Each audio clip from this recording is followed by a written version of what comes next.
Party office ఓపెనింగ్కి వచ్చినందుకు చాలా సంతోషంగా ఉంది. ఎక్కడికి పోయినా కూడా, ఏ గల్లీకి పోయినా కూడా, ఏ వాడకి పోయినా కూడా ప్రతి ఒక్కరూ కాంగ్రెస్కి బ్రహ్మరథం పడుతున్నారు.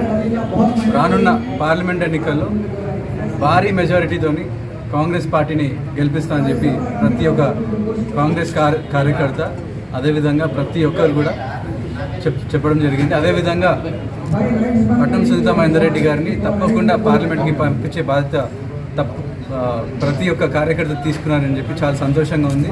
ప్రతి ఒక్కరు డోర్ టు డోర్ క్యాంపెయినింగ్, అదేవిధంగా ఏదైతే కాంగ్రెస్ సెంట్రల్ మేనిఫెస్టో పాంచినాయో ప్రతి ఒక్కరికి పూసగుచ్చే విధంగా చెప్తున్నారు. చాలా సంతోషంగా ఉంది. అదేవిధంగా ఏవైతే వేరే పార్టీలు కులాల పేరుతోని, మతాల పేరుతోని రాజకీయాలు చేస్తున్నాయో వాళ్ళ గురించి కూడా జనాలకు తీసుకొని వెళ్తున్నారు. ఇవన్నీ కూడా జనాలు అర్థమవుతున్నాయి. వాళ్ళకు కూడా రోజులు మారుతున్నాయి కాబట్టి వాళ్ళు కూడా త్వరలో బీజేపీని గద్ద దింపే దశలో వెళ్తున్నారని చెప్పి సభాముఖంగా తెలియదు. जिसको हम 10 साल से बर्दाश्त करते हुए आ रहे, तो भाई हमारा ये वोट बहुत कीमती है। इसका हम सही इस्तेमाल खुद भी करें और दूसरों को भी इसके अंदर सही इस्तेमाल करने के वास्ते लोगों तक हम बात पहुंचाएं। इसके लिए यानी वार्डों में फिर के और घर घर जाके इसकी खूब कैंपेनिंग करें, क्योंकि वक्त भी कम है। तो कांग्रेस पार्टी को हम हाथ मजबूत करके इसकी हुकूमत बनाने के अंदर हमारा खासकर खुसूसन मुसलमानों का बहुत बड़ा हिस्सा रहेगा। तो क्योंकि मुसलमानों को कांग्रेस के अलावा दूसरा कोई ऑप्शन भी नहीं है। और जमहूरियत आज का हमारा उन्वान जो सेव डेमोक्रेसी का था, जमहूरियत के तहफ़्फ़ुज़ का, आज तक अगर जमहूरियत का तहफ़्फ़ुज़ अगर कोई करे वो तो सिवाय कांग्रेस पार्टी के दूसरे किसी की नज़र नहीं है। भाई मैं अपनी बात यहाँ पर ख़त्म करते हुए सभी लोगों से ये ख्वाहिश करता हूँ कि वो 13 तारीख को घरों से निकल के खुद भी और 100% जैसा अपने पड़ोसी स्टेट के अंदर 100% वोटिंग हुई, इसको कामयाब करने की कोशिश करें। शुक्रिया। మన ప్రాంతంలో ఉన్నటువంటి సమస్యలన్నీ కూడా నాకు తెలుసు. అభివృద్ధి విషయంలో కానీ, సంక్షేమం విషయంలో కానీ కుత్బుల్లాపూర్ కాంగ్రెస్ పార్టీ మీకు అండగా ఉంటుందని తెలియజేస్తూ, రాబోయే రోజుల్లో రేషన్ కార్డు లేనటువంటి వాళ్ళు కానీ, పెన్షన్లు లేనటువంటి వాళ్ళు కానీ, ఇంకా గ్యాస్ సిలిండర్ 500కి అందడం లేదు అన్నటువంటి వాళ్ళు కానీ, కరెంట్ బిల్లు రావడం లేదు అన్నటువంటి వాళ్ళు కానీ, జీరో కరెంట్ బిల్ రావడం లేదన్నటువంటి వాళ్ళని కూడా के अंदर हमारे ऊपर कांग्रेस की गवर्नमेंट को लाना है, कांग्रेस की गवर्नमेंट काम कराना है बोल के एक ही जस्तजू में सब लगे हुए, उसी की मेहनत का आज ये नतीजा है।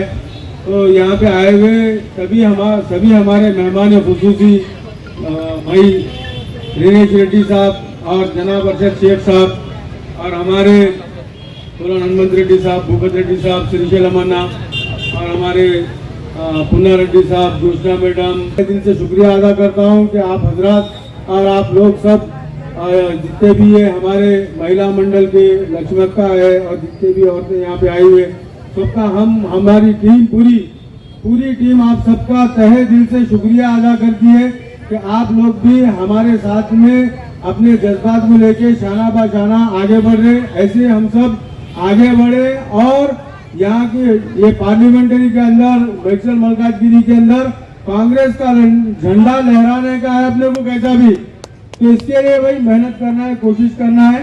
तो अभी मैं इसी यहाँ तक की अपनी बात को खत्म करके आप सब हजरात का शुक्रिया अदा करता हूँ।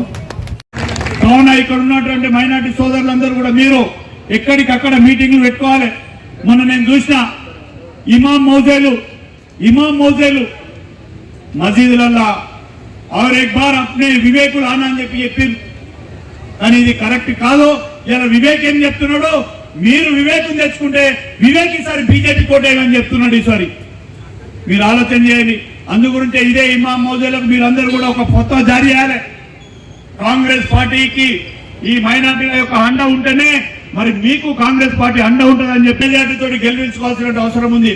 ఇక్కడ ఓన్లీ ముస్లిం మైనారిటీకి సంబంధించి, క్రిస్టియన్ సంబంధించినటువంటి ఓట్లు 130,000 నుంచి 140,000 ఓట్లు ఉన్నాయి. మరి హనుమంత్ రెడ్డి గారు 80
కుమార్ ఆరేపల్లి